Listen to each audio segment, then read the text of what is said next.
xildhibaan Axmed Ducaale Bullaale gudoomiye ku-xigeenka guddida joogtada ah ee golaha wakiilada Soomaaliland oo warbaahinta kula hadlay xarunta golahaasi waxa uu ka hadlay shuban biyoodkii ku dhuftay qaybo kamid ah dalka oo si guul ah lagu soo afmeeray meelo badan waxa uu mahad celiyay wasiirka wasaaradda caafimaadka ee Soomaaliland mudane Saleebaan Ciise Axmed Xagle Toosiye oo uu sheegay inuu door muhiim ah ka qaatay sidii loo soo afmeeri lahaa shubankaasi halka uu sidoo kalena xildhibaanku ka hadlay sarifka lacagaha dalka oo uu sheegay in ay xilligan marayaan meel sare loona baahan yahay in hoos loo dhigo maadaama oo ay dadku ku jiraan bisha barakaysan ee Ramadaan qaybta labaad ee ku hadhay abaaraha ka hadhay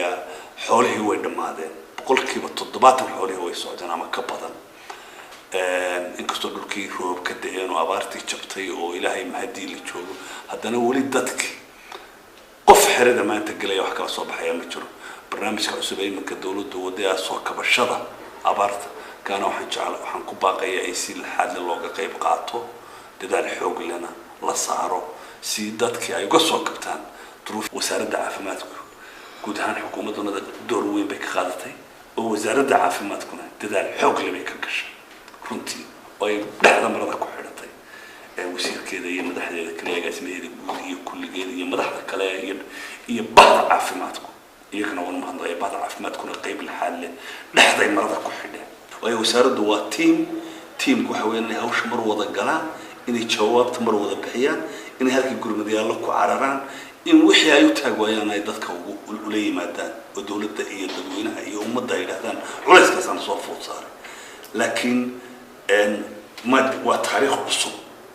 تيم مالك وضع مضحة ووزارة دي أي مضحة كهاي أم هي دي مضحة كهاي ده دليله أنا أقول لك قلها هيك